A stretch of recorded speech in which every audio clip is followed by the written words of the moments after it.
I'm all in, and here's why. Mm. Right? So it's an activity that I like to run with families at the end of the meetings to say, here's my declaration, here's my commitment going forward, and why. It's a nice kind of cap to the meeting, and it just helps the family. It's almost like we're in a dressing room and we're going out for the final game. Mm. It's a speech the family gives to each other about, we're in this together, only we can do this, and we're going to do this. Welcome back to the Family Wealth Edge. I am here with the man, Vincent Valeri, who just got Thank you. back from a family meeting. Did you I not? did. Yes. And it seems like every time you go facilitate a family meeting, I mean, I have this experience too, you're just completely reminded of how impactful this time can be when families Mm, just carve out and dedicate some space to one another to be yeah. strategic about not just business, but also family and life and how they want to work together. Yeah. Talk to me about how it went and the power of these meetings. Yeah. Hopefully, yeah. It went really well, right? I think what's interesting about facilitating family meetings, I think you can attest to this as well too. After the meetings, you're pretty drained. Like the energy dips a little bit. So it's Monday after a 2-day family retreat that I had the pleasure of doing. I think with this particular family, it was their first intentional. Let's get away. They incorporated a lot of fun into it as well too, and a full day of focused meetings and focused conversation around what could be for their family enterprise, what's getting in the way, and then some ideas and solutions to, well, how do we want to navigate this? And this particular family really landed on some commitments, declarations to each other about what to do next, which was to be a part of that, like just to have yes, we facilitate them. Yes, it's a co-design with the family, but really it's the family that does a lot of the heavy lifting. Mm-hmm. And in the last almost 15 years of doing this work, it's almost like a production, right? From the logistics of the meeting, For sure. the meeting itself, and then being witness, quiet and active, because we do participate in these meetings, to be a witness to seeing people individually get uncomfortable. Mm. And yes, there's often a lot of tears and some frustrations shared in the meeting, but to see people grow, like right in front of you, to actually have that was an aha moment, and seeing their relationship. It could be a micro change, it could be a major change, but just to see them shift in real time as people and as family, and in a lot of cases as partners, business partners, shareholders, it's fascinating. I think, please, I'm Kristen, I really get. intrigued at something that you said. You dropped a phrase that they made declarations to each other. Mm, So can you talk about the impact of that? yeah. So every engagement is different, as everybody says, but I think what with this, there's a bunch of recommendations that I and we, the family, have come up with of what the family could do in the next 1 to 3 years in terms of them building out their family office and what they deem would be successful. Mm-hmm. But with that comes a lot of commitment. Yeah. There's a commitment in resources, financial commitment in time, a commitment of your energy, of your emotions to this process. Mm-hmm. And it's not for the faint of heart.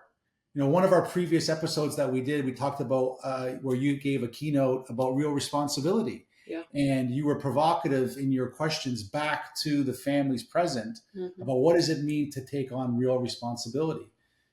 Because you and I are such kindred spirits, that same messaging is happened in that meeting too. Mm-hmm.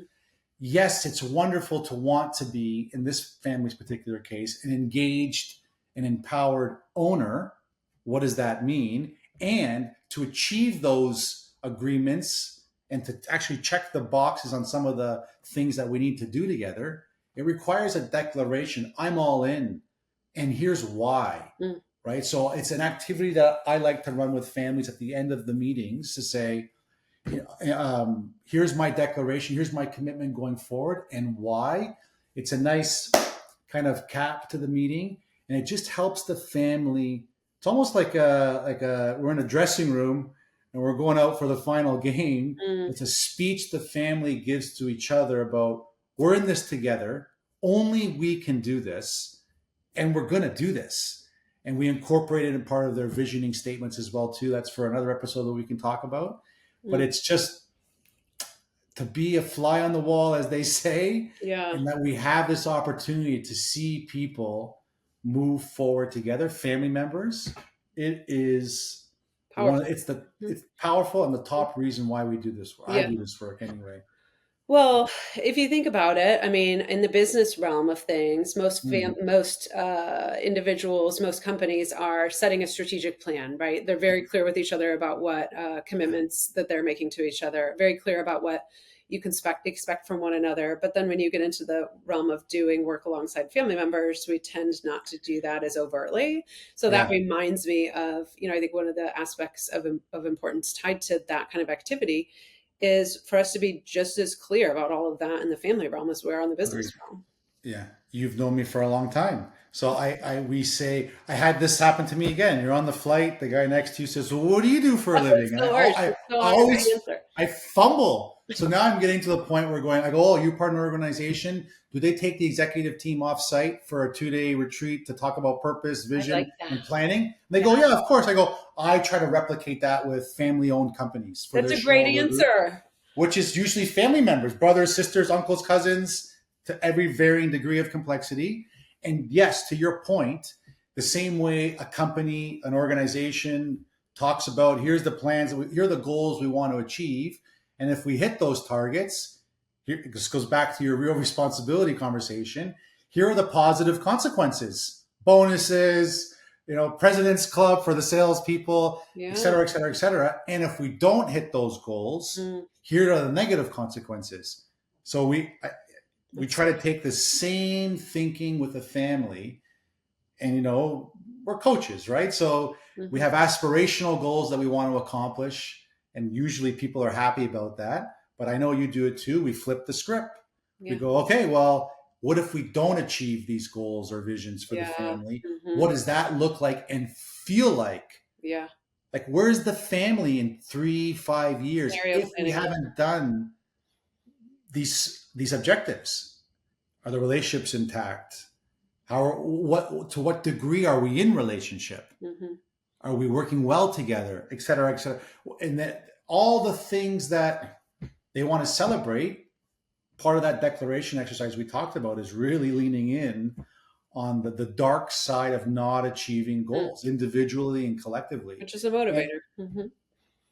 It is a motivator, and we're lucky to do it. And I say it ad nauseum. I've been saying it for more than 10 years. Family meetings, retreats are, I think, vital to families working together, moving forward together. It's carving out that intentional space for real conversations around real responsibility. I love that topic you shared. And they know, and it establishes a new tradition for the family. We work with the family. They were on 15 family meetings. Yeah. And you can think about the growth. So I had the honor of doing the first one yesterday or a couple of days ago for this family. And now I look forward to, if I earn that right, to be back for year 2, year 3, and year 4 to see where that growth is in themselves and in the family. Well, kudos to you for it is a special thing to have started with them on that journey. Kudos to you for providing this is from coaching, but I think of it as a container. Some of it does feel new and a bit uncomfortable, but kudos to you for providing a container that they felt safe enough to work in the midst of the facilitation you were providing, to say, we can do this. We can show up. We can talk about some of these things that we haven't talked about before, knowing that it's going to help us to go further in the direction of our goals. So kudos to you and all of your friends who do this good work. And it's better in collaboration. Amen.